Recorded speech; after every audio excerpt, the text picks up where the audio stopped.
Bonjour à tous. À la une, les Bleus obtiennent leur ticket pour les huitièmes de finale de la Coupe du Monde sans trembler.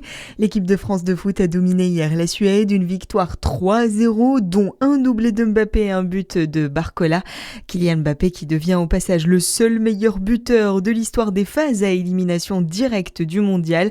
Les tricolores affronteront le Paraguay en huitièmes de finale. C'est samedi soir à 23h. On notera également la victoire de la Norvège contre la Côte d'Ivoire 2-1.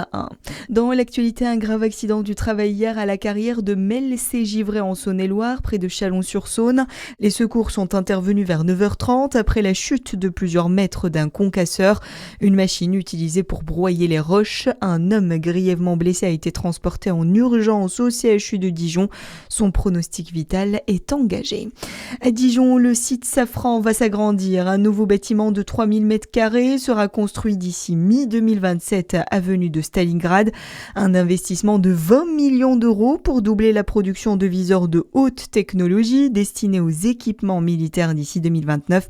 Pour accompagner ce développement, 200 recrutements sont prévus dans les 3 prochaines années, principalement sur des postes hautement qualifiés. Dans le reste de l'actualité, le Rassemblement national soupçonné dans une nouvelle affaire de détournement de fonds européens. Des perquisitions ont été menées hier en France et dans d'autres pays européens.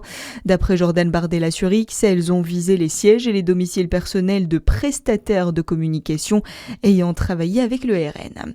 On connaît également les dates des élections présidentielles. Selon plusieurs médias, le premier tour aura lieu le dimanche 18 avril et le second tour le dimanche 2 mai.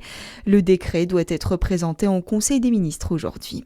Retour dans notre région et les préparatifs du 12e week-end gourmand du Chat-Perché sont lancés. Les organisateurs ont accueilli ce jeudi à Dole les délégations de Charolles et de la destination Beaujolais, invité d'honneur de cette nouvelle édition. Cette année, l'événement pourra compter sur plusieurs partenaires, un atout essentiel pour son organisation.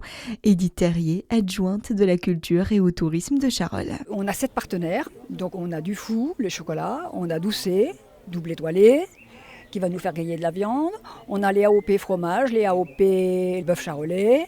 On a la faïence de Charolles qui fait entre autres le pichet glouglou dont on parle partout. Tout le monde connaît, ceux qui ne connaissent pas, ils vont apprendre. Donc ces 7 partenaires se sont mis au boulot. Je pense qu'ils vont nous faire quelque chose de super pour réussir ce week-end de gastronomie à la charolaise. Nous sommes fiers de nous marier avec le Beaujolais. Ils vont nous faire déguster le vin, les andouillettes, etc. Enfin, de quoi se régaler. Le week-end gourmand du Chat-Perché se déroulera les 26 et 27 septembre à Dole. Voilà pour l'actualité. À suivre votre météo sur Fréquence Plus.